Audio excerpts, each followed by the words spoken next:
Oke, halo semuanya. Assalamualaikum warahmatullahi wabarakatuh. Kembali lagi di channel YouTube aku, Tias Widi Rahayu. Oke, jadi di video kali ini aku mau bahas soal wawancara untuk P3K. Jadi teman-teman jangan lupa subscribe, like, dan share juga ke teman-temannya supaya tahu bocoran soal-soal dari channel YouTube aku. Oke, buat teman-teman yang baru mampir, jangan lupa like, subscribe, komen juga. Berapa sih skor teman-teman yang sudah ujian dan teman-teman itu yang kemarin belajar dari channel YouTube aku gimana buat evaluasi aku ke depannya. Karena di tahun 2023 aku juga mau membuka bimbel khusus untuk CPNS, kemudian P3K, serta untuk Sektim. Jadi teman-teman jangan lupa untuk subscribe, like, dan share supaya teman-teman tahu informasi terbaru dari channel YouTube aku. Oke, kita mulai soal yang pertama. Buat teman-teman yang sudah ujian, berapa sih skornya? Tulis dong di kolom komentar supaya aku tahu dan kira-kira berhasil nggak sih pembelajaran dari YouTube aku dan dari bimbel aku. Oke, kita mulai soal yang pertama. Anda merupakan seorang pemilik kedai yang sering bertransaksi melalui bank. Aduh, mohon maaf, masih pagi. Hampir setiap hari Anda pergi ke bank untuk melakukan berbagai transaksi. Pegawai di bank ini merekomendasikan Anda untuk mengunduh aplikasi perbankan pada telepon seluler untuk mempermudah transaksi yang Anda butuhkan. Bagaimana sikap Anda nih? Kira-kira sikap teman-teman itu gimana? Karena di situ teman-teman kan sering bolak-balik ke bank. Nah, untuk lebih efektif dan lebih mempermudah teman-teman dari pihak bank itu memberikan solusi supaya teman-teman itu menggunakan aplikasi telepon aja atau aplikasi seluler untuk mempermudah teman-teman dalam transaksi. Nah, di sini opsinya adalah yang A, menunda untuk mengunduh aplikasi karena Anda belum bisa menggunakan. Jadi teman-teman itu menunda, di sini belum bisa menggunakan. Oke, berarti dia langsung putus asa ya teman-teman ya. Kemudian yang B, melihat-lihat aplikasi yang dapat digunakan dan bermanfaat untuk teman-teman. Berarti sesuai dengan kebutuhan teman-teman gitu. Kemudian yang C, mempelajari cara penggunaan aplikasi dengan meminta tolong pada pegawai bank. Jadi dia minta tolong tuh. Tapi yang pertama adalah dia pelajari terlebih dahulu. Sedangkan yang D, mencari aplikasi yang dapat digunakan dan mengunduhnya. Nah, tipsnya adalah pilih skor yang tertinggi. Kalau wawancara kan skor tertinggi 4, kemudian ada 3, 2, dan 1. Biasanya skor 1 dan 2 itu skornya kurang solutif. Kemudian skor 3 dan 4 itu 11, 12. Jawabannya hampir benar semua. Nah, kira-kira skor mana yang menunjukkan bahwa itu soal-soal terkait soal jawaban untuk bisa mendapatkan skor 4 dan 3. Nah, tipsnya adalah pilih yang paling solutif di antara yang solusi, ya. Kalau menunda berarti itu bukan solutif. Jadi kemungkinan ini adalah skor 1 atau 2. Kemudian melihat-lihat aplikasi yang dapat digunakan dan bermanfaat untuk teman-teman. Berarti teman-teman melihat-lihat dulu nih. Intinya kayak gitu. Ya. Kemudian yang C, mempelajari cara penggunaan aplikasi dan meminta tolong pada pegawai bank. Jadi kita pelajari dulu kalau ini tuh lihat-lihat mana sih yang bermanfaat, kemudian dia mempelajari. Jadi ini skor 1 adalah menunda, skor 2 kita lihat-lihat dulu, skor 3 kita sudah mempelajari kemudian meminta tolong dari pegawai bank merekomendasikan yang tepat yang mana sesuai dengan kebutuhan teman-teman dan mempermudah teman-teman dalam bertransaksi gitu.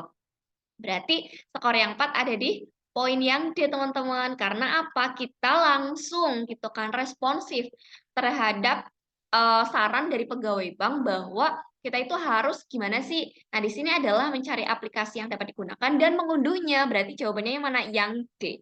Oke, gampang banget kan teman-teman? Oke, soal pertama sudah lulus. Berarti soal-soal berikutnya teman-teman harus bisa. Oke, kita bisa lanjut ke soal berikutnya. Nah, soal nomor 2. Anda mendapatkan tugas dari kantor untuk membuat desain suatu alat yang akan menjadi produk terbaru perusahaan Anda. Dalam membuat desain tersebut, Anda membutuhkan beberapa aplikasi yang kompleks dan berbayar. Ketika mengerjakan desain tersebut, Anda mengetahui bahwa aplikasi yang Anda pakai adalah aplikasi bajakan. Waduh, jadi di sini kasusnya adalah aplikasinya bajakan. Nah, kira-kira bagaimana nih sikap teman-teman? Yang A, meminta bagian pengadaan barang untuk mengganti aplikasi tersebut dengan versi asli. Oke. Kemudian yang B, tidak masalah karena bajakan harusnya bermasalah ya, berarti ini salah. Tidak masalah apakah menggunakan aplikasi bajakan karena hasilnya sama aja. Oke, berarti ini kurang tepat. Kemudian yang C, tetap mengerjakannya karena Anda diburu kerja di deadline pekerjaan. Berarti ini juga kurang tepat. Oke, skor 1-2 kita sudah bisa tahu. Kemudian yang D, melaporkan pada atasan Anda agar memperbarui aplikasi menjadi versi terbaru. Oke. Berarti antara A dan D itu kan jawabannya mirip-mirip ya teman-teman ya. Karena di sini kasusnya adalah Anda membutuhkan beberapa aplikasi yang kompleks dan berbayar. Ketika mengerjakan desain tersebut, Anda mengetahui bahwa aplikasi tersebut ternyata aplikasinya bajakan. Ya, berarti kita harus gimana supaya aplikasi itu tidak bajakan? Ya udah, yang A kita minta ke bagian pengadaan barang untuk mengganti karena itu bajakan, berarti kita minta aplikasi yang asli, yang bukan bajakan supaya kita juga dalam bekerja tidak ada kendala gitu ya teman-teman ya. Biasanya kalau bajakan itu pasti ada kendala lah. Oleh karena itu bagaimana sih caranya supaya kita itu tidak ada kendala dalam mengerjakan tugas itu. Oke, tugas apa? Produk desain terbaru. Oke. Ya, gampang banget kan teman-teman? Berarti kita bisa melihat ini skor 1, yang B tidak masalah, kemudian skor 2 itu kita tetap mengerjakan, kemudian skor 3 kita melaporkan, dan skor yang keempat itu ada di bagian yang A. Oke, gampang banget kan teman-teman? Oke, 2 soal sudah terlewati dan jawabannya teman-teman bisa benar. Kita lanjut ke soal nomor 3. Nah, soal nomor 3. Aduan terhadap layanan kantor Anda hanya dapat diproses melalui sebuah situs karena pembaruan sistem yang mengubah seluruh layanan menjadi daring. Namun, sampai saat ini pelanggan tetap menyampaikan aduan mereka secara manual. Karena apa? Kurangnya sosialisasi mengenai pembaharuan sistem tersebut. Akibatnya, Anda dan rekan yang lain itu sering lembur untuk menginput aduan pelanggan ke situs. Bagaimana solusi yang tepat? Jadi kita membutuhkan solusi yang paling efektif supaya apa? Kita di sini tidak menginputin lagi aduan secara tidak online. Padahal kan di sini dibutuhkan adalah layanannya menjadi daring, ya. Dan pelanggan itu tetap menyampaikan aduan mereka secara manual. Nah, bagaimana caranya supaya mereka itu karena di sini juga ada kata kunci nih, kurangnya sosialisasi mengenai pembaruan sistem. Nah, bagaimana supaya teman-teman itu ada solusi yang paling solutif? Oke, kita lihat yang A, menggalakkan sosialisasi mengenai situs aduan layanan agar lebih banyak pelanggan yang mengetahuinya. Oke, ini bagus nih, karena di sini kurangnya sosialisasi. Oke. Kemudian yang B, tidak menyediakan belangko aduan layanan agar tidak ada pelanggan yang memberikan aduan secara manual. Bukan seperti itu. Pasti kan ada aduan. Nah, bagaimana caranya dari aduan yang manual menjadi aduan online? Berarti kan PR-nya kita untuk mengubah mereka supaya mereka pengetahuannya lebih meningkat. Ini gimana sih supaya kita itu bisa lebih baik, bisa lebih efektif gitu kan cara pengaduannya lewat online dan tidak secara manual lagi supaya dari tim juga tidak melakukan penginputan mandiri. Oke. Kemudian yang C, tetap bekerja seperti biasa karena setiap pekerjaan memiliki resiko masing-masing dan kerja hingga lembur adalah resiko pekerjaan Anda. Bukan. Itu bukan suatu jawaban yang tepat, teman-teman. Oke, ya. Oke, kemudian kita lihat yang D, mengajarkan cara mengunggah aduan layanan ke situs kepada para pelanggan agar Anda tidak perlu menginput ulang aduan mereka. Oke. Jadi sebenarnya karena di sini tetap menyampaikan aduan mereka secara manual karena kurangnya sosialisasi, berarti yang pertama adalah kita galakan sosialisasi dulu. Ya, di dalam sosialisasi itu mengenai situs aduan layanan, nah di situ kita juga menyampaikan bagaimana caranya, ya, bagaimana caranya mengunggah dan mengupload aduan layanan secara online gitu oleh para pelanggan supaya dari tim itu juga tidak menginputi secara manual lagi.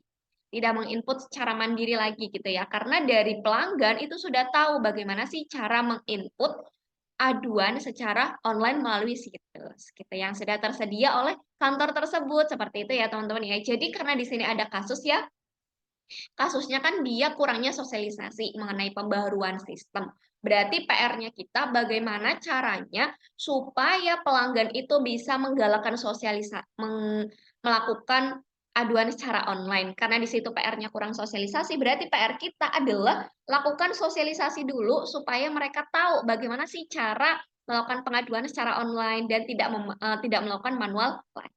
Oke, gampang banget kan? 3 soal sudah terlalui dan teman-teman sudah benar semua.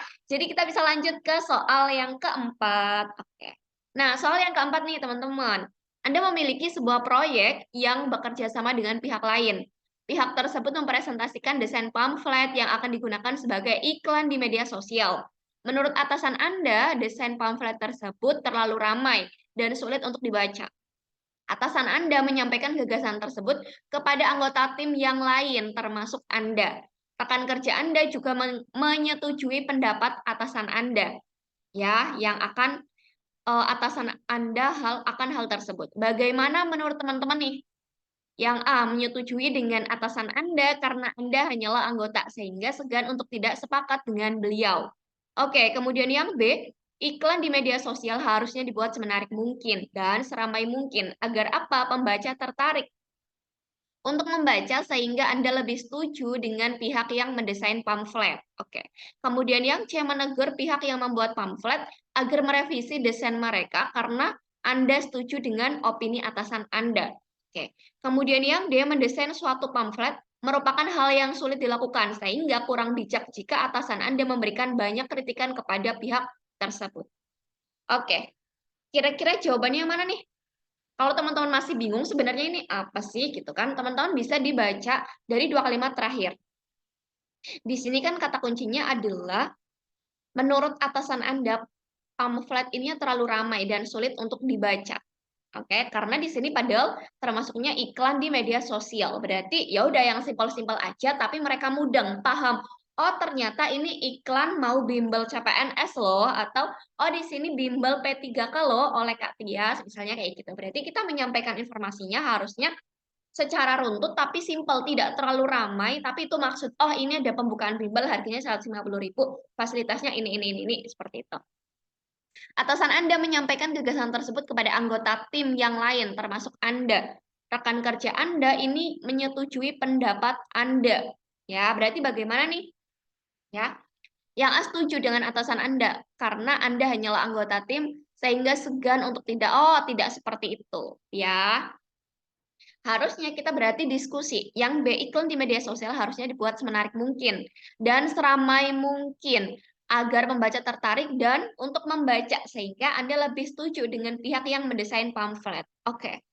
Kemudian yang C, menegur pihak yang membuat pamflet agar merevisi desain mereka karena Anda setuju dengan opini atasan Anda. Ya. Oke, kemudian yang D, mendesain suatu pamflet merupakan hal yang sulit dilakukan sehingga kurang bijak jika atasan Anda memberikan banyak kritikan. Ini juga kurang tepat. Berarti antara B dan C kira-kira yang mana? Yang tepat. Nah, di sini teman-teman itu harus benar-benar memahami. Ini kan Anda memiliki sebuah proyek yang bekerja sama dengan pihak lain, ya. Nah, pihak tersebut mempresentasikan desain pamfletnya yang digunakan sebagai iklan di media sosial. Tapi menurut atasan, itu desainnya terlalu ramai dan sulit untuk dibaca. Atasan Anda menyampaikan gagasan tersebut kepada anggota tim yang lain, termasuk Anda. Rekan Anda juga menyetujui pendapat atasan Anda. Nah, terus teman-teman, berarti kan teman-teman nih yang belum menyetujui, apakah teman-teman setuju atau teman-teman tidak setuju dengan pendapat atasan? Berarti kita tuh gimana? Ya, oke. Antara B dan C, kira-kira yang tepat yang mana? Karena di sini iklan di media sosial ya, berarti kan harus menarik.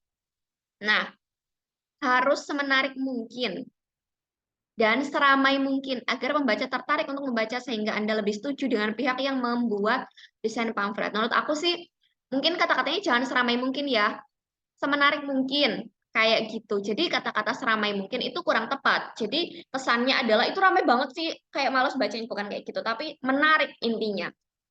Ya, jadi jawabannya yang B. Kalau yang C ini menegur pihak yang membuat pamflet agar merevisi, sebenarnya itu boleh ditegur, cuma pamfletnya itu kan eh, apa ya? Mungkin kata-katanya kayak gini, iklan di media sosial seharusnya dibuat semenarik mungkin. Jangan ada kata-kata seramai mungkin agar pembaca tertarik untuk membaca sehingga Anda lebih setuju dengan pihak yang mendesain pamflet. Jadi, ini kita revisi juga opsinya ya. Opsinya adalah kayak gini. Ini yang seramai mungkin kita coret. Tapi di sini lebih menarik nih. Iklan di media sosial harusnya dibuat semenarik mungkin. Dan supaya pembaca itu tertarik untuk membaca sehingga Anda lebih setuju dengan pihak itu. Kayak gitu. Jadi jawabannya menurut aku lebih tepat yang B daripada yang C. Oke, teman-teman. Oke, kita lanjut ke soal berikutnya. Ya. Kantor Anda sedang melakukan riset mengenai aplikasi yang dapat bermanfaat bagi pegawai untuk melaporkan hasil kerjanya secara berkala. Berulang kali tim pengembangan dan riset mengalami kegagalan dalam uji coba aplikasi tersebut. Atasan Anda kemudian menyuruh Anda untuk bergabung dengan tim pengembangan dan riset karena atasan Anda menganggap bahwa Anda mampu dan paham permasalahan IT. Apa yang akan Anda lakukan? Yang A bergabung dengan tim pengembangan dan riset, kemudian meminta setiap anggota untuk memberikan ide. Yang B berusaha untuk mencari alternatif lain karena Anda merasa belum mampu mengerjakannya. Yang C mencoba mencari permasalahan yang menyebabkan kegagalan aplikasi tersebut pada buku panduan.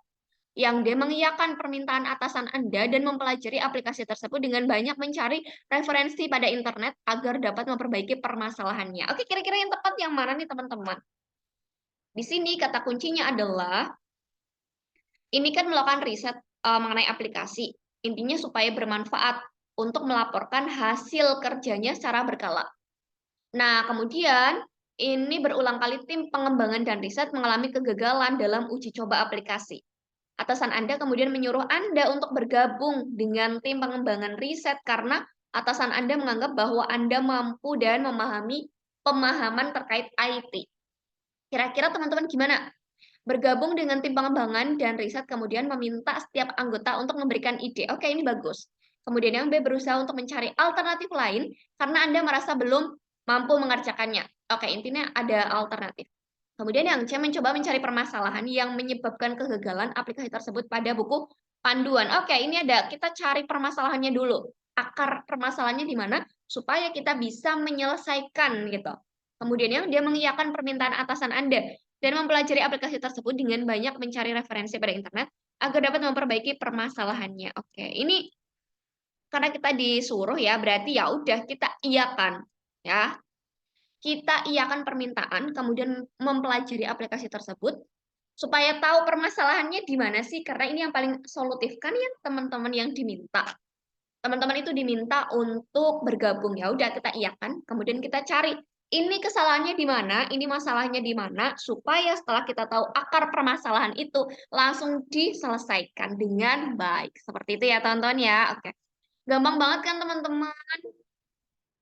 Oke. Jadi ini skornya 4 di sini. Kemudian mencoba mencari permasalahan, ini skornya 3. Kemudian skor 2 ada di A dan skor 1 ada di B. Oke, gampang banget kan? Kita bisa lanjut ke soal berikutnya.